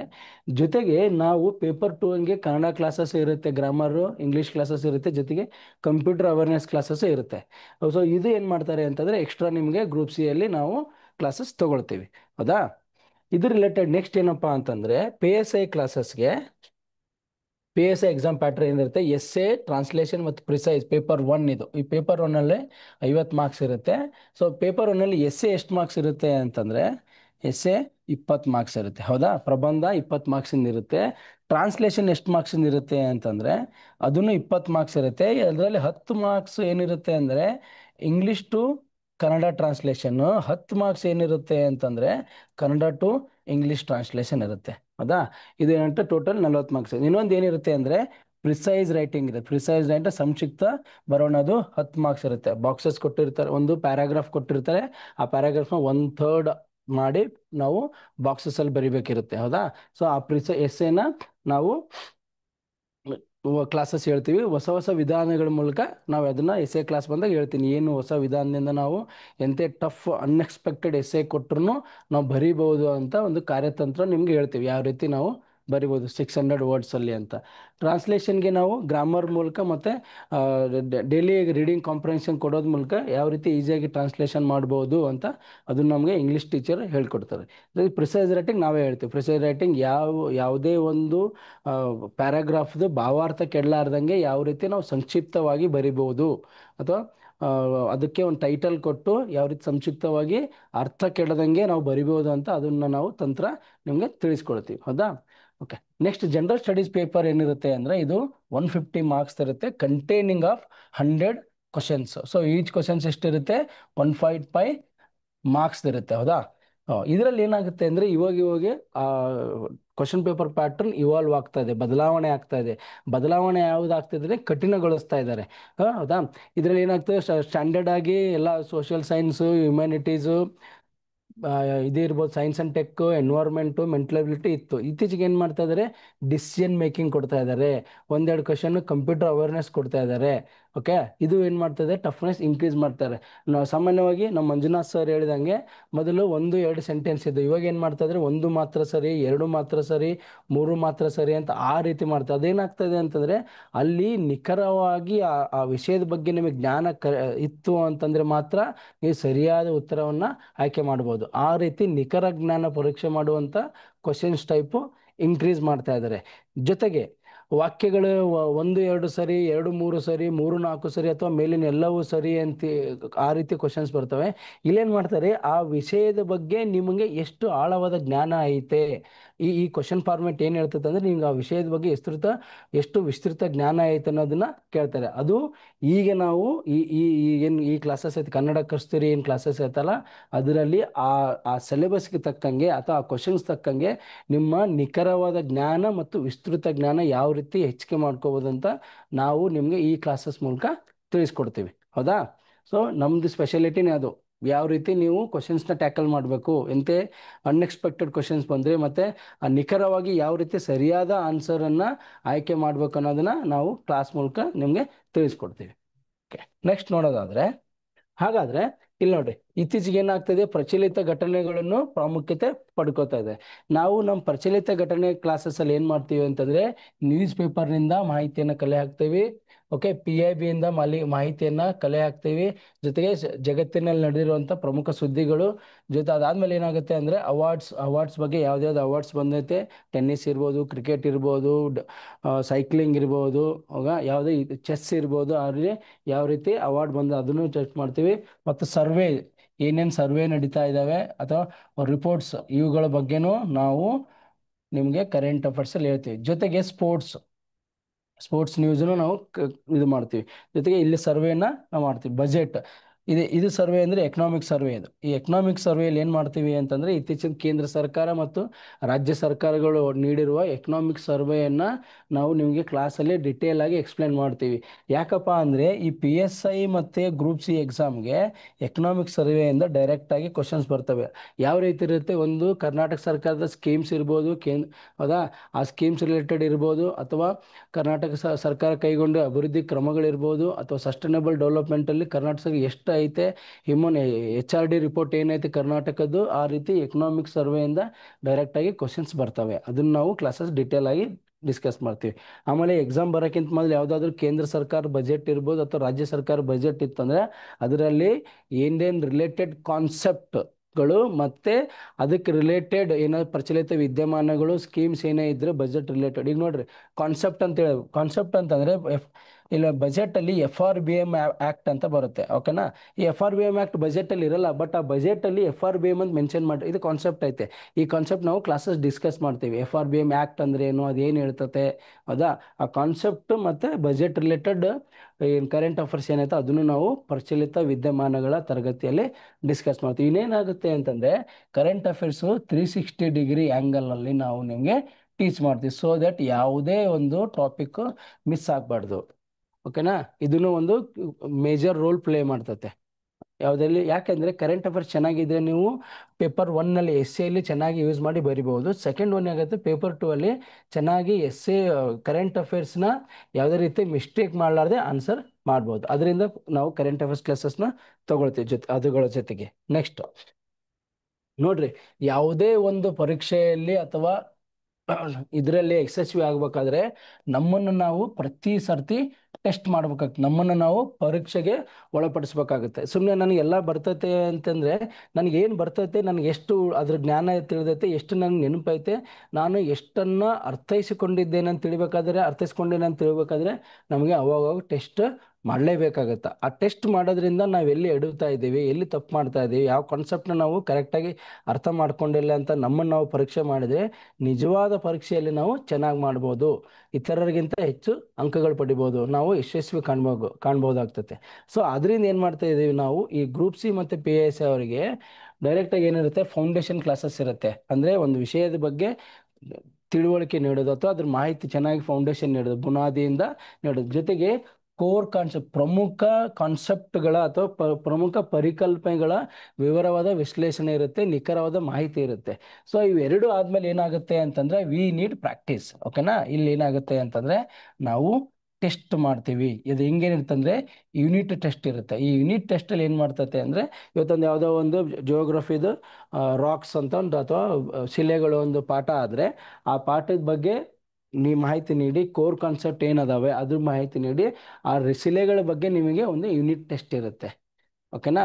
ಎವ್ರಿ ವೀಕ್ ಇರುತ್ತೆ. ಸೊ ಅದರಿಂದ ಏನಾಗುತ್ತೆ, ನೀವು ಎಷ್ಟನ್ನು ಆ ಶಿಲೆಗಳ ಪಾಠ ಅಥವಾ ರಾಕ್ಸನ್ನು ಎಷ್ಟು ಅರ್ಥೈಸ್ಕೊಂಡಿದ್ದೀರಿ ಅಂತ ಇದನ್ನು ನಾವು ಇಲ್ಲಿ ಟೆಸ್ಟ್ ಮಾಡ್ತೀವಿ. ಹಾಗಾದರೆ ಟೆಸ್ಟ್ ಆದಮೇಲೆ ಏನು ಮಾಡ್ತೀವಿ ಅಂತಂದರೆ ನಾವು ಏನು ಮಾಡ್ತೀವಿ, ಹುಡುಗರಿಗೆ ಫೀಡ್ಬ್ಯಾಕ್ ಕೊಡ್ತೀವಿ. ಓಕೆ, ನಿಂದು ಏನದ, ಓಕೆ, ನೀವು ಯಾವ ಪಾಠದಲ್ಲಿ ಅಥವಾ ಯಾವ ಸೆಕ್ಷನ್ನಲ್ಲಿ ನೀನು ಸ್ಟ್ರೆಂತ್ ಇದ್ದಿ, ಯಾವ ಸೆಕ್ಷನ್ನಲ್ಲಿ ನೀನು ವೀಕ್ ಇದೆಯಾ, ಏನು ಸುಧಾರಣೆ ಕೈಗೊಳ್ಳಬೇಕು ಅಂತ ನಾವೇನು ಮಾಡ್ತೀವಿ, ಆ ರಿವಿಷನ್ ಅಥವಾ ಅವುಗಳೇ ಫೀಡ್ಬ್ಯಾಕ್ ಮಾಡ್ತೇವೆ. ಸೊ ಅದರಿಂದ ಏನಾಗುತ್ತೆ, ವಿದ್ಯಾರ್ಥಿಗೆ ಓಕೆ ನಾನು ಎಲ್ಲಿ ಎಡುತ್ತಾ ಇದ್ದೀನಿ, ಯಾವುದು ಕಾನ್ಸೆಪ್ಟ್ ನನಗೆ ಚೆನ್ನಾಗಿ ಅರ್ಥ ಆಗಿಲ್ಲ, ಯಾವ ಪರಿಕಲ್ಪನೆಯಲ್ಲಿ ನಾನು ವೀಕ್ ಇದ್ದೀನಿ ಅಂತ ಒಂದು ನಾವು ಫೀಡ್ಬ್ಯಾಕ್ ನೀಡೋದ್ರಿಂದ ಏನಾಗುತ್ತೆ, ಅವನು ಇನ್ನೂ ಚೆನ್ನಾಗಿ ಕಲಿತಾನೆ. ಇಲ್ಲಿ ಏನಿರುತ್ತೆ ಅಂದರೆ ಈ ಫೀಡ್ಬ್ಯಾಕಲ್ಲಿ ಒಂದು ಸರ್ತಿ ಒಂದು ಹುಡುಗ ಫೀಡ್ಬ್ಯಾಕ್ ನೀಡ್ತಾ ಇದ್ದರೆ ಅವನು ಕಂಟಿನ್ಯೂಸ್ ಆಗಿ ಇಂಪ್ರೂವ್ ಆಗ್ತಾನೇ ಇರ್ತಾನೆ. ಸೊ ದಟ್ ಏನಾಗುತ್ತೆ, ನಿಜವಾದ ಎಕ್ಸಾಮಲ್ಲಿ ಚೆನ್ನಾಗಿ ಅವನು ಮಾಡ್ತಾನೆ. ಈಗ ಎಸ್ಸೆದಲ್ಲಿ ಏನಿರುತ್ತೆ ಅಂತಂದರೆ ಎಸ್ಸೆ ಟೆಸ್ಟ್ಗಳಲ್ಲಿ ಇದು GS ಟೆಸ್ಟ್ ಐತೆ. ಎಸ್ಸೆ ಟೆಸ್ಟಲ್ಲಿ ಏನಿರುತ್ತೆ ಅಂತಂದರೆ ಒಂದು ಸರ್ತಿ ನಾನು ಯಾವುದೋ ಒಂದು ಹುಡುಗನ ಅನ್ನೋ ಹುಡುಗಂದು ನಾನು ಎಸ್ಸೆ ಪೇಪರ್ ವ್ಯಾಲ್ಯೂಯೇಟ್ ಮಾಡಿದರೆ ಒಂದು 3 ಟೆಸ್ಟ್ ಆದಮೇಲೆ 4ನೇ ಟೆಸ್ಟ್ ಪೇಪರ್ನ ನಾನು ಮಂಜುನಾಥ್ ಸರಿಗೆ ಕೊಡ್ತೀನಿ. ಯಾಕಂದರೆ ಇವ್ಯಾಲ್ಯೂಯೇಟರ್ ಚೇಂಜ್ ಆದ್ರೂ ಆ ಹುಡುಗನ ಮಾರ್ಕ್ಸು ಚೇಂಜ್ ಆಗಿರ್ಬಾರ್ದು. ಅಂದರೆ ಅಲ್ಲೇನು ತೋರಿಸ್ದ, ಆ ಹುಡುಗಂದು ಬರವಣಿಗೆ ಗಟ್ಟಿತನ ತೋರಿಸ್ತತೆ. ಪೇಪರ್ 1ನಲ್ಲಿ ನಾನು 3 ಟೆಸ್ಟ್ ಅವ್ನು ಮಾಡಿನ ಕಂಟಿನ್ಯೂಸ್ ಆಗಿ, ಅಂದರೆ ಕನ್ಸಿಸ್ಟೆಂಟಾಗಿ 35, 38, 39 ಹಿಂಗೆ ಬರ್ತಾ ಇತ್ತು ಆ ಹುಡುಗಂದು ಅಂತಂದರೆ 4ನೇ ಟೆಸ್ಟ್ ಪೇಪರ್ ಏನು ಮಾಡ್ತಾರೆ ಅಂದರೆ ಮಂಜುನಾಥ್ ಸರ್ ಅವರು ಇವ್ಯಾಲ್ಯೂಯೇಟ್ ಮಾಡ್ತಾರೆ. ಅದರಿಂದ ಏನಾಗುತ್ತೆ, ಅಲ್ಲಿನೂ ಅವ್ನು ಹುಡುಗಿಗೆ ಸೇಮ್ ಬಂತಂದರೆ ಓಕೆ ಇವನಿಗೆ ಇವ್ಯಾಲ್ಯೂಯೇಟರ್ ಚೇಂಜ್ ಆದ್ರೂ ಮಾರ್ಕ್ಸ್ ಅಷ್ಟೇ ಬರ್ತದೆ, ಇವನಿಗೆ ಅರ್ಥ ಆಗ್ತಿದೆ, ಎಸ್ಸೆ ಮತ್ತು ಪ್ರಿಸೈಸ್ ರೈಟಿಂಗ್ ಮತ್ತು ಟ್ರಾನ್ಸ್ಲೇಷನ್ ಯಾವ ರೀತಿ ಪರ್ಫೆಕ್ಟಾಗಿ ಬರಿಬೋದು ಅಂತ ಗೊತ್ತಾಗುತ್ತೆ.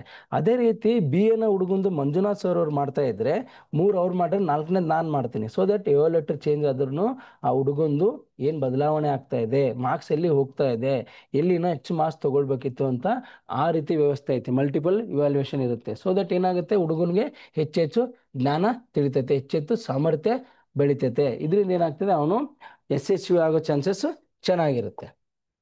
ನೆಕ್ಸ್ಟ್ ನೋಡ್ರಿ, ಒಂದು ಸಂಸ್ಕೃತ ಶ್ಲೋಕ ಏನು ಹೇಳ್ತೈತೆ ಅಂದರೆ ಶನೈ ಪಂಥ ಶನೈ ಖಂತ ಶನೈ ಪರ್ವತ ಮಸ್ತಕೆ ಶನೈ ವಿದ್ಯಾ ಶನೈ ವಿತ್ತ ಪಂಚತಾನಿ ಶನೈ ಶನೈ. ಇದೇನು ಹೇಳ್ತೈತೆ ಅಂದರೆ ಪ್ರತಿಯೊಂದು ದಾರಿಯು ಒಂದೊಂದು ಹೆಜ್ಜೆಯಿಂದ ಆರಂಭ ಆಗ್ತದೆ, ಪ್ರತಿಯೊಂದು ಬಟ್ಟೆಯು ಒಂದೊಂದು ಎಳೆಯಿಂದ ಆರಂಭ ಆಗ್ತದೆ, ಒಂದೊಂದು ಎಳೆಯಿಂದ ಕೂಡಿರ್ತದೆ. ಅದೇ ರೀತಿ ಪ್ರತಿಯೊಂದು ವಿದ್ಯೆ ಏನದ ನೋಡ್ರಿ, ಪ್ರತಿಯೊಂದು ಪುಟ ತಿರುಗಿದ ಮೇಲೆ ಅಥವಾ ಪುಟದಿಂದ ನಾವು ವಿದ್ಯೆ ಪಡಿತಾ ಇರ್ತೀವಿ. ಜೊತೆಗೆ ಆರ್ಥಿಕತೆ ಅಥವಾ ಹಣ ಸೇರೋದನ್ನು ಪ್ರತಿಯೊಂದು ಹೆಜ್ಜೆ ಹೆಜ್ಜೆಯಿಂದನೇ ಅಥವಾ ಸ್ವಲ್ಪ ಸ್ವಲ್ಪ ಸೇರಿಸಿದ್ರೆ ಆಗುತ್ತೆ. ಅದೇ ರೀತಿ ನಾವೇನು ಮಾಡ್ತೀವಿ ಇಲ್ಲಿ ನಿಮಗೆ ಅಂದರೆ ಪ್ರತಿಯೊಂದು ಸಬ್ಜೆಕ್ಟ್ದು ಅಥವಾ ವಿಷಯದ ಏನು ಮಾಡ್ತೀವಿ, ಕಾನ್ಸೆಪ್ಟ್ ಇರ್ಬೋದು, ಕೋರ್ ಕಾನ್ಸೆಪ್ಟ್ ಇರ್ಬೋದು, ಟೆಸ್ಟ್ ಮುಖಾಂತರ ನಿಮಗೆ ಪ್ರತಿಯೊಂದು ಹೆಜ್ಜೆಯನ್ನು ಉತ್ತಮವಾಗಿ ಬೆಳವಣಿಗೆ ಕಡೆಗೆ ಯಶಸ್ವಿ ಆಗೋ ರೀತಿಯಲ್ಲಿ ನಾವು ಕಾರ್ಯಕ್ರಮವನ್ನು ನಿರೂಪಿಸ್ತಾ ಇದ್ದೀವಿ. ಇದರಿಂದ ಏನಾಗುತ್ತೆ ಅಂತಂದರೆ ವಿದ್ಯಾರ್ಥಿಗೆ ಹೆಚ್ಚಿನ ಜ್ಞಾನ ದೊರೀತೈತೆ. ಹೌದಾ?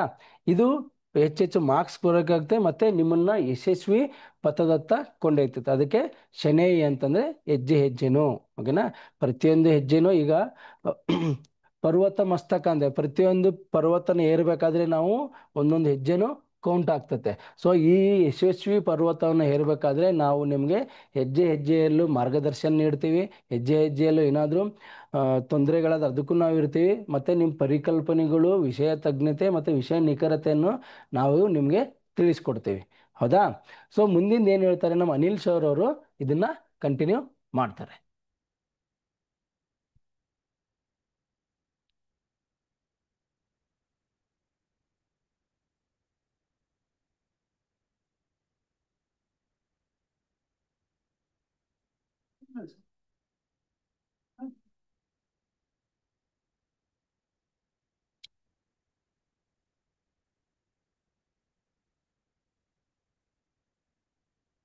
ಎಸ್. ಸೊ ಇಲ್ಲಿವರೆಗೂ ಮಂಜುನಾಥ್ ಮತ್ತೆ ನಮ್ಮ ವಿಶ್ವ ಅವರು ತಮ್ಮ ಜೊತೆಗೆ ಎಕ್ಸಾಮ್ ಪ್ಯಾಟರ್ನ್ ಬಗ್ಗೆ ಬ್ರೀಫ್ ಆಗಿ ಡಿಸ್ಕಸ್ ಮಾಡಿದ್ದಾರೆ.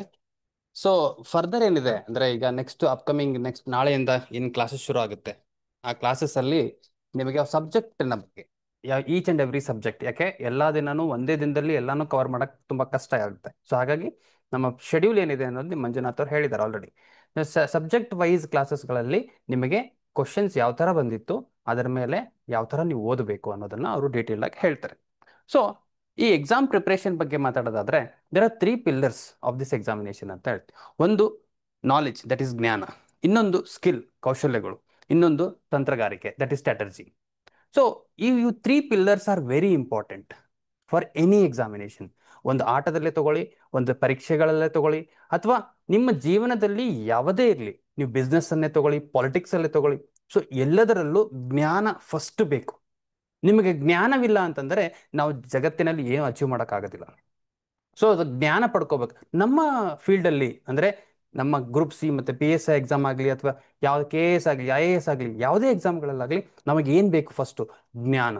ನಮಗೆ ಯಾರೋ ಹೊರಗಡೆಯವರು ನಾರ್ಮಲ್ ಪರ್ಸನ್ ನಮಗೆ ನೋಡ್ತಾರೆ ಅಂತಂದ್ರೆ ಅವ್ರು ಯಾವ ರೀತಿಯಿಂದ ನಾವು ಜ್ಞಾನಿಗಳು ಅಂತ ನೋಡ್ತಾರೆ. ಒಬ್ಬ IAS ಆಫೀಸರ್ಗೆ ನೋಡ್ತೀವಿ ಅಂದ್ರೆ ಅವನು ಜ್ಞಾನ ಹೆಚ್ಚಿಗೆ ಇದೆ ಅಂತ ಅನ್ಕೋ. KS ಆಫೀಸರ್ಗೆ ನೋಡ್ತೀವಿ ಅಂದ್ರೆ ಅವನು ಇನ್ನೂ ಜ್ಞಾನ ಹೆಚ್ಚಿಗೆ ಅನ್ಕೋತೀವಿ. ಆಮೇಲೆ PSI ಗ್ರೂಪ್ ಸಿ ಯಾರೇ ಒಬ್ಬ ಆಫೀಸರ್ ಅನ್ನು ನೋಡ್ತೀವಿ ಅಂದ್ರೆ ಅವ್ರಿಗೆಲ್ಲರಿಗೂ ನಾವು ಜ್ಞಾನ ಇದೆ ಅಂತ ನೋಡ್ತೀವಿ. ಸೊ ಇದರಲ್ಲಿ ನಾವು ಮೊದಲ ಮಾಡಬೇಕಾಗಿರೋದು ಏನಂದ್ರೆ ನಮ್ಮ ಫೌಂಡೇಶನ್ ಅನ್ನ ಸ್ಟ್ರಾಂಗ್ ಮಾಡ್ಕೋಬೇಕು. ಅಂದ್ರೆ ಅದನ್ನ ನಾವು ಕಾನ್ಸೆಪ್ಟ್ ಅಂತ ಹೇಳ್ತೀವಿ. ಅಂಡರ್ಸ್ಟ್ಯಾಂಡಿಂಗ್ ದಿ ಬೇಸಿಕ್ ಕಾನ್ಸೆಪ್ಟ್ ಅಂತ ಅಂದ್ರೆ ನಿಮ್ಮ ಮೂಲ ಕಾನ್ಸೆಪ್ಟ್ಸ್ಗಳೇನಿರ್ತವೆ ಅದನ್ನ ಚೆನ್ನಾಗಿ ಅರ್ಥ ಮಾಡ್ಕೋಬೇಕು, ಜ್ಞಾನವನ್ನು ಪಡ್ಕೋಬೇಕು. ಈ ಸಬ್ಜೆಕ್ಟ್ ಏನಿದೆ, ಸಿಲೆಬಸ್ ಏನಿದೆ, ಅದ್ರ ಬಗ್ಗೆ ಎಷ್ಟಾಗುತ್ತಷ್ಟು ಜ್ಞಾನವನ್ನ ನಾವು ಪಡ್ಕೊಳ್ಳೋದು ಫಸ್ಟ್. ಆ ಜ್ಞಾನ ಪಡ್ಕೊಂಡ್ಮೇಲೆ ಆ ಜ್ಞಾನವನ್ನ ಯೂಸ್ ಮಾಡುವಂತ ಸ್ಕಿಲ್ ಇರಬೇಕು. ಆ ಸ್ಕಿಲ್ ಅನ್ನು ಬೆಳೆಸ್ಕೋಬೇಕಾಗತ್ತೆ. ಸೊ ಈಗ ಸ್ಕಿಲ್ ಹೇಗೆ, ಸ್ಕಿಲ್ ಅಂದ್ರೆ ಕೌಶಲ್ಯಗಳನ್ನು ಹೇಗೆ ಬೆಳೆಸ್ಕೋಬೇಕು? ಸೊ ಅದಕ್ಕೆ ಪ್ರಾಕ್ಟೀಸಿಂಗ್ ಟೆಕ್ನಿಕ್ಸ್ ಅಂತ ಹೇಳ್ತೀವಿ. ಸೊ ನೀವು ಸ್ಕಿಲ್ ಬೆಳೆಸ್ಕೋಬೇಕು ಅಂದ್ರೆ ಈ ಜ್ಞಾನ ಇದೆ ನನಗೆ, ಇದನ್ನ ಹೇಗೆ ಬೆಳೆಸ್ಕೊಳ್ಳಿ? ಬರೆಯೋಕ್ಕಾದ್ರೆ ಬರಿಬೇಕಾ? ಬರೆಯೋ ಎಕ್ಸಾಮ್ ಇದೆಯಾ, ಅಥವಾ ಆಬ್ಜೆಕ್ಟಿವ್ ಟೈಪ್ ಎಕ್ಸಾಮ್ ಇದೆಯಾ, ಅಥವಾ ಸಬ್ಜೆಕ್ಟಿವ್ ಎಕ್ಸಾಮ್ ಇದೆಯಾ ಅಂತ ನೀವು ನೋಡ್ತೀರಾ. ಸೊ ಸಬ್ಜೆಕ್ಟಿವ್ ಎಕ್ಸಾಮ್ಸ್ಗಳಲ್ಲಿ ಏನ್ ಮಾಡ್ತೀರಾ? ಬರೆಯೋದಿರುತ್ತೆ. ಸೊ ಬರೆಯೋದು ಅಂದ್ರೆ ಫಾರ್ ಎಕ್ಸಾಂಪಲ್ PSI ಎಕ್ಸಾಮ್ ಇದೆ ಅಂದ್ರೆ ಪೇಪರ್ 1 ಅಲ್ಲಿ ಎಸ್ಸೆ ಬರೀಬೇಕು, ಟ್ರಾನ್ಸ್ಲೇಷನ್ ಮಾಡಬೇಕು, ಮತ್ತೆ ಪ್ರೀಸಿ ರೈಟಿಂಗ್ ಬರೀಬೇಕು. ಸೊ ಇದ್ರಲ್ಲಿ ಹೇಗೆ ಬರುತ್ತೆ?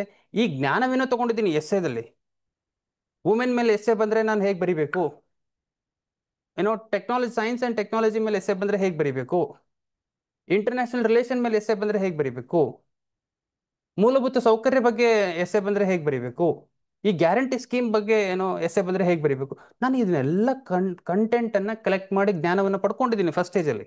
ಬಟ್ ಇದನ್ನು ಯೂಸ್ ಮಾಡುವಂತ ಶಕ್ತಿನೇ ನನ್ನ ಹತ್ರ ಇಲ್ಲ ಅಂದ್ರೆ ಆ ಜ್ಞಾನ ಇದ್ದು ಉಪಯೋಗ ಇಲ್ಲ. ಸೊ ಹಾಗಾಗಿ ಈ ಈ ಯೂಸ್ ಮಾಡುವಂತ ಸ್ಕಿಲ್ ಹೇಗೆ ಬರುತ್ತೆ? ಅದು ಪ್ರಾಕ್ಟೀಸ್ ಇಂದ ಬರುತ್ತೆ. ಆ ಪ್ರಾಕ್ಟೀಸ್ ಯಾರು ಮಾಡಿಸ್ತಾರೆ? ಕ್ರೆಡೆನ್ಸಲ್ಲಿ ಮಾಡಿಸ್ತೀವಿ. ವಿಶ್ವ ಮತ್ತು ಮಂಜುನಾಥ್ ಅವ್ರು ಏನಿದ್ದಾರೆ ಅವರು ಅದನ್ನ ಸಂಪೂರ್ಣವಾಗಿ ಮಾಡ್ಕೊಂಡು ಬಂದಿದ್ದಾರೆ.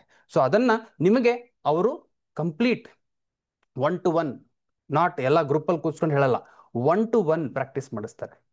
ಸೊ ಈ 1-to-1 ಪ್ರಾಕ್ಟೀಸಲ್ಲಿ ನಿಮ್ಮ ಎಸ್ಸೆ ರೈಟಿಂಗು, ನಿಮ್ಮ ಟ್ರಾನ್ಸ್ಲೇಷನ್ನು, ನಿಮ್ಮ ಪ್ರೀಸೆ ರೈಟಿಂಗು ಯಾವ ಲೆವೆಲ್ಗೆ ಹೋಗುತ್ತೆ ಅಂದರೆ ನಿಮಗೆ ಸ್ಕೋರ್ 42 to 45 ಬರಲೇಬೇಕು. ಅದರಲ್ಲಿ ನಿಮ್ಮ ಪ್ರಯತ್ನನೂ ಬೇಕು. ಅವರು ಎಷ್ಟು ಪ್ರಯತ್ನ ಹಾಕ್ತಾರೋ ಅದ್ರ ಡಬಲ್ ಪ್ರಯತ್ನ ನೀವು ಹಾಕಿದ್ರೆ 42 to 45 ಬರಲೇಬೇಕು. ಆ ಥರ ಪ್ರಾಕ್ಟೀಸ್ಗಳನ್ನು ಇಲ್ಲಿ ಮಾಡಿಸ್ತೀವಿ. ಅದನ್ನೇ ಸ್ಕಿಲ್. ಆ ಸ್ಕಿಲ್ ಹೇಗೆ ಅಕ್ವೈರ್ ಮಾಡ್ಕೋಬೇಕು? Through practice the skill will be acquired. ಆಟ ಇದೆ, ಆಟ ಕ್ರಿಕೆಟ್ ಇದೆ. Cricket is an art. So skill, ಅದನ್ನು ಸ್ಕಿಲ್ಲು.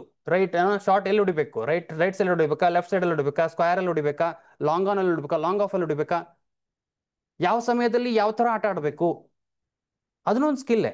ಈ ಕ್ವಶನ್ಸ್ ಡಿಫಿಕಲ್ಟ್ ಬಂದರೆ ಯಾವ ಥರ ನಾನು ಫೇಸ್ ಮಾಡಬೇಕು? ಕ್ವಶನ್ಸ್ ಡಿಫಿಕಲ್ಟ್, ನಾನೆಲ್ಲ ಓದಿದ್ದೀನಿ, ಜ್ಞಾನವನ್ನು ಎಲ್ಲ ಪಡ್ಕೊಂಡಿದ್ದೀನಿ, ಒಂದು ಲೆವೆಲ್ಗೆ ಏನಿದೆ ಅದು ಜ್ಞಾನ ಪಡ್ಕೊಂಡಿದ್ದೀನಿ, ಟೆಸ್ಟ್ ಸೀರೀಸಲ್ಲೆಲ್ಲ ನಾನು ನೋಡ್ಕೊಂಡಿದ್ದೀನಿ. ಸೊ ಆ ಜ್ಞಾನ ಇದೆ ಅಂದಾಗ ಆ ಸ್ಕಿಲ್ಲು ಅಂದರೆ ಯಾವ ಸಮಯದಲ್ಲಿ ನಾನು ಯಾವ ಥರ ಆಟ ಆಡ್ಬೇಕು ಅನ್ನೋದನ್ನು ಅದು ಸ್ಟ್ರಾಟಜಿ ಕೊಡುತ್ತೆ. ಈ ಸ್ಟ್ರಾಟಜಿ ಏನಿದೆ ಇದು ಸಾಲಿಡ್ ಪ್ಲಾನಲ್ಲಿ ಬರುತ್ತೆ. ಅಂದರೆ ಪ್ರಿಪರೇಷನ್ ಪ್ಲಾನ್, ಎಕ್ಸಾಮಿನೇಷನ್ ಪ್ಲಾನಿಂಗ್ ಅಂದರೆ not only with respect to preparation, ಆಟದಲ್ಲಿ ಪ್ಲಾನಿಂಗು. ಆಮೇಲೆ ನೋಡಿರ್ತೀರ ಈ ಕ್ರಿಕೆಟಿಗೆ ನೀವು ಕ್ರಿಕೆಟ್ ರೀಸೆಂಟಾಗಿ ಕ್ರಿಕೆಟ್ ಎಲ್ಲ ನೋಡಿದ್ರೆ ಏನಿರುತ್ತೆ, ಯಾವ ಸಮಯದಲ್ಲಿ ಏನಾಗುತ್ತೆ, T20 ಬಂದ ಮೇಲೆ ಯಾವ ಸಮಯದಲ್ಲಿ ಯಾವ ಕಡೆಗೆ ಗೇಮ್ ತಿರುಗುತ್ತೆ ಅನ್ನೋದು ಗೊತ್ತಾಗೋದಿಲ್ಲ. ಅದೇ ಥರ ನಮ್ಮ ಎಕ್ಸಾಮ್, T20 ಹೇಗಿದೆಯೋ ನಮ್ಮ ಎಕ್ಸಾಮು ಅದೇ ಥರ ಇದೆ. ಯಾವ ಸಮಯದಲ್ಲಿ ಯಾವ ಥರ ಕ್ವಶನ್ಸ್ ಕೇಳ್ತಾರೆ ಅನ್ನೋದು ಗೊತ್ತಿಲ್ಲ. ನಾವು ಇಲ್ಲೆಲ್ಲ ಓದ್ಕೊಂಡು ಹೋಗಿರ್ತೀವಿ, ಸಡನ್ ಆಗಿ ಒಳಗಡೆ ಹೋದಾಗ ಕ್ವಶನ್ಸ್ ಬೇರೆ ಥರ ಬಂದಾಗ ಅವಾಗ ನೀವು ಯಾವ ಥರ ಫೇಸ್ ಮಾಡಬೇಕು, ಅದನ್ನು ಯಾವ ಥರ ಅಸೆಸ್ ಮಾಡ್ಕೋಬೇಕು. ಆಮೇಲೆ ಆ ಕ್ವಶನ್ಸ್ಗಳು ನಾನು ಎಷ್ಟು ಅಟೆಂಡ್ ಮಾಡಬೇಕು. ಹೇಗೆ ಕ್ರಿಕೆಟಲ್ಲಿ ಈಗ ಯಾವ ಓವರ್ಸ್ಗಳಲ್ಲಿ ನಾನು ಸ್ಲೋ ಆಡಬೇಕು ಮತ್ತು ಯಾವ ಓವರ್ಸ್ಗಳಲ್ಲಿ ನಾನು ಶಾರ್ಟ್ಸ್ ಹೊಡಿಬೇಕು ಅನ್ನೋದನ್ನು ಅವ್ರು ಸ್ಟ್ರಾಟಜಿ ಮಾಡ್ಕೋತಾರೆ. ಯಾಕೆ? ಬಿಕಾಸ್ ವಿಕೆಟ್ಸ್ ಇಂಪಾರ್ಟೆಂಟಾ ಅಥವಾ ರನ್ಸ್ ಇಂಪಾರ್ಟೆಂಟಾ ಅನ್ನೋದನ್ನು ಅಲ್ಲಿ ಒಳಗಡೆ ಡಿಸೈಡ್ ಆಗುತ್ತೆ. ಸೊ ಇದಕ್ಕೆ ಒಂದು ಸ್ಟ್ರಾಟಜಿ ಬೇಕಾಗುತ್ತೆ. ಈ ಸ್ಟ್ರಾಟಜಿಗಳನ್ನು ನಾವು ಮಲ್ಟಿಪಲ್ ಸ್ಟ್ರಾಟಜೀಸ್ಗಳನ್ನು ಹಾಕೊಂಡು ಕೂತ್ಕೋತೀವಿ. ಸೊ ಈ ಥರ ಕ್ವಶನ್ ಪೇಪರ್ ಬಂದರೆ ಈ ಥರ ಮಾಡೋಣ, ಈ ಥರ ಕ್ವಶನ್ ಪೇಪರ್ ಬಂದರೆ ಈ ಥರ, ನಾವೆಲ್ಲ ಪ್ರೀ ಕನ್ಸೀವ್ಡ್ ನೋಷನಲ್ಲಿ ಹೋಗಿರ್ತೀವಿ, ಒಳಗಡೆ ಹೋದಾಗ ಇನ್ನೂ ಬರುತ್ತೆ. ಬಟ್ ಆದರೆ ಅದಕ್ಕೂ ನಾವು ಮೆಂಟಾಲಿಟಿಯಿಂದ ರೆಡಿ ಆಗಬೇಕು ಅಂದರೆ ಅದು ಸ್ಟ್ರಾಟಜಿ ಕಲಿಸ್ಕೊಡುತ್ತೆ ನಮಗೆ, ರೈಟ್? ಸೊ ದೀಸ್ 3 ಸ್ಟೇಜಸ್ ಏನಿದೆ, 3 ಪಿಲ್ಲರ್ಸ್ ಆಫ್ ದಿಸ್ ಎಕ್ಸಾಮಿನೇಷನ್ ಇದೆ, ತುಂಬ ಇಂಪಾರ್ಟೆಂಟ್ ಆಗುತ್ತೆ. ನಮ್ಮ ತುಂಬ ಒಳ್ಳೆ ಸ್ಟ್ರಾಟಜೀಸ್ಗಳನ್ನು ಅಂದರೆ ನಾವಿಲ್ಲಿ ನಿಮಗೆ ನಮ್ಮ ಎಕ್ಸ್ಪೀರಿಯನ್ಸಸ್ಸಲ್ಲಿ ನಾವೇನು ಯಾವ ಥರ ಸ್ಟ್ರಾಟಜೀಸ್ ಮಾಡಿದ್ದೀವಿ ಅಂತಲೂ ಹೇಳ್ತೀವಿ. ವಿಶ್ವ ಅವ್ರ ಎಕ್ಸ್ಪೀರಿಯನ್ಸಲ್ಲಿ ಅವ್ರು ಹೇಳ್ತಾರೆ, ಮಂಜುನಾಥ್ ಅವರ ತಮ್ಮ ಎಕ್ಸ್ಪೀರಿಯನ್ಸಲ್ಲಿ ಹೇಳ್ತಾರೆ, ಶಶಿ ಅಂತ ಇದ್ದಾರೆ ಅವ್ರ ಎಕ್ಸ್ಪೀರಿಯನ್ಸಲ್ಲಿ, ಪ್ರಭು ಇದ್ದಾರೆ ಅವ್ರ ಎಕ್ಸ್ಪೀರಿಯನ್ಸ್ ಹೇಳ್ತಾರೆ. ಎಲ್ಲರಗಳದ್ದು ಎಕ್ಸ್ಪೀರಿಯನ್ಸ್ಗಳು ನಿಮಗೆ ಸಿಗುತ್ತೆ. ನಮ್ಮ ಎಕ್ಸ್ಪೀರಿಯನ್ಸ್ಗಳನ್ನೇ ನೀವು ತೊಗೊಂಡ್ರೂ ನಿಮಗೆ ಹಲವಾರು ಸ್ಟ್ರಾಟಜೀಸ್ಗಳು ಸಿಗುತ್ತೆ. ಅದಾದಮೇಲೆ ನಿಮ್ಮದೇ ಆದ ಒಂದು ಸ್ಟ್ರಾಟಜಿಗಳನ್ನ ನೀವು ಹಾಕ್ಕೊಂಡು ನೀವು ಎಕ್ಸಾಮಿನೇಷನ್ಗೆ ಹೋಗ್ತೀರಾ. ಅದನ್ನು ಏನು ಸ್ಟ್ರಾಟಜೀಸ್ ಇದೆ, ಈ ಟೆಸ್ಟ್ ಸೀರೀಸ್, ನಾವೇನು ಟೆಸ್ಟ್ ಸೀರೀಸ್ ಕೊಡ್ತೀವಿ ಇಲ್ಲಿ, ಓಕೆ, ಒಂದು 20-25 ಟೆಸ್ಟ್ ಸೀರೀಸ್ ನೀವು ಎಲ್ಲೆಲ್ಲಿ ಬರೀತೀರಾ, ನೀವು ಪ್ರಾಕ್ಟೀಸ್ ಮಾಡಿ ಮಾಡಿ ಮಾಡಿ ಮಾಡಿ ಮಾಡಿ ಇದರಲ್ಲೇ ಎಲ್ಲ ಸ್ಟ್ರಾಟಜೀಸನ್ನು ಕಲ್ತ್ಬಿಡ್ತೀರಾ. ನಮ್ಮ ಕ್ವಶನ್ಸು ಅವರ ಎಕ್ಸಾಮ್ಗಿನೂ ಹೈ ಲೆವೆಲಲ್ಲೇ ಇರುತ್ತೆ. ಓಕೆ, ನಮ್ಮ ಕ್ವಶನ್ಸಲ್ಲಿ ಇಲ್ಲಿವರೆಗೂ ಯಾರು 60% ಸ್ಕೋರ್ ಮಾಡಿದ್ದಾರೆ ಅವರು ಲಿಸ್ಟಲ್ಲಿ ಇದ್ದೇ ಇರ್ತಾರೆ. 60% ಮಿನಿಮಮ್ ಮಾಡ್ಬೇಕು, ಅದನ್ನು ಕನ್ಸಿಸ್ಟೆಂಟಾಗಿ. ಒಂದು ಟೆಸ್ಟಲ್ಲಿ ಮಾಡಿದೆ, ಇನ್ನೊಂದು ಟೆಸ್ಟಲ್ಲಿ ಇಲ್ಲ, ಒಂದು ಟೆಸ್ಟಲ್ಲಿ ಮಾಡಿದೆ ಇಲ್ಲ, ಎಲ್ಲದರಲ್ಲೂ 60-70 ಹಿಂಗೆ ಹೋಗ್ತಾ ಹೋಗ್ಬಿಟ್ರೆ ಆಟೋಮೆಟಿಕಲಿ ನಿಮಗೆ ಅಲ್ಲಿ ಫೈನಲ್ ಲಿಸ್ಟಲ್ಲಿ ಇದ್ದೇ ಇರ್ತೀರ. ಬಟ್ ಇಲ್ಲೇ ನಾವು ಅಷ್ಟು ಡಿಫಿಕಲ್ಟಿ ನಿಮ್ಗೆ ಯಾಕೆ ಮಾಡಿಸ್ತೀವಿ ಅಂದರೆ ನಿಮಗೆ ಆ ಮೆಂಟಾಲಿಟಿ ರೆಡಿ ಮಾಡೋಕ್ಕೆ, ಆ ಕೆಪಾಸಿಟಿಯನ್ನು ಕ್ರಿಯೇಟ್ ಮಾಡೋಕ್ಕೆ, ಆ ಕೆಪಬಿಲಿಟಿಯನ್ನು ಕ್ರಿಯೇಟ್ ಮಾಡೋಕ್ಕೆ. ಸೊ ಇಲ್ಲಿ ಎಲ್ಲ ರೀತಿಯಿಂದನೂ ಪ್ರಾಕ್ಟೀಸ್ ಮಾಡಿಸ್ತೀವಿ, ಬಟ್ ಪ್ರೊವೈಡೆಡ್ ನಿಮ್ಮ ಕಮಿಟ್ಮೆಂಟ್ ಇದ್ದರೆ ಮಾತ್ರ.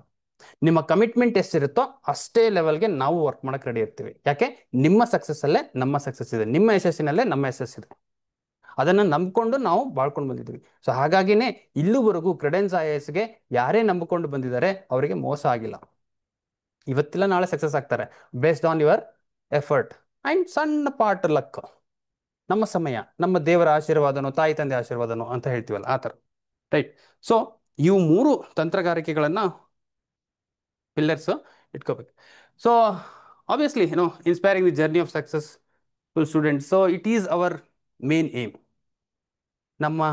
ನಮ್ಮ ಜರ್ನಿ, ನಮ್ಮ ಇನ್ಸ್ಪಿರೇಷನ್ನು ನೀವಿದ್ದೀರಾ. ನಿಮ್ಮ ಇನ್ಸ್ಪಿರೇಷನ್ಸು ನಮ್ಮ ಸ್ಟೂಡೆಂಟ್, ನಮ್ಮ ಅಲ್ಯುಮಿನೀಸ್ ಇದ್ದಾರೆ. ನಿಮಗೆ ಇನ್ಸ್ಪಿರೇಷನ್ಸು ನಮ್ಮ ಅಲ್ಯುಮಿನೀಸ್ ಇದ್ದಾರೆ. ನಮ್ಗೆ ಇಲ್ಲಿವರೆಗೂ ಯಾರು ಸಕ್ಸಸ್ ಆಗಿ ಹೋಗಿದ್ದಾರೆ? Last time Rashmi Jakkatti KS first rank ಬಂದಾಗ ಅವ್ರಿಗೂ ಮತ್ತು ಸೆಕೆಂಡ್ ರ್ಯಾಂಕಿಗೂ ಡಿಫ್ರೆನ್ಸ್ ಮಾರ್ಕ್ಸು 50. ಅಂದರೆ ಇಂಟರ್ವ್ಯೂನಲ್ಲಿ ಆಲ್ಮೋಸ್ಟ್ 0 ಬಂದ್ರೂ ಅವರು ಫಸ್ಟ್ ರ್ಯಾಂಕ್ ಆಗಿರಲೇಬೇಕು. ಅಂದರೆ ರೈಟಿಂಗಲ್ಲಿ ಅಷ್ಟು ಸ್ಕೋರನ್ನು ಮಾಡುವಂಥ ಶಕ್ತಿ ನಿಮ್ಮ ಹತ್ರ ಬರಬೇಕು ಅಂತ ಹೇಳ್ತೀವಿ. ಸೊ ಅದೇ ಥರ PSIಗಳಲ್ಲಿ 42, 43 ಸ್ಕೋರ್ ತೆಗಿಬೇಕು. ಅವಾಗ ಏನಾಗುತ್ತೆ, ನಿಮಗೆ ಹತ್ರ ಬರೋಕ್ಕೂ ಚಾನ್ಸಸ್ ಇರಲ್ಲ.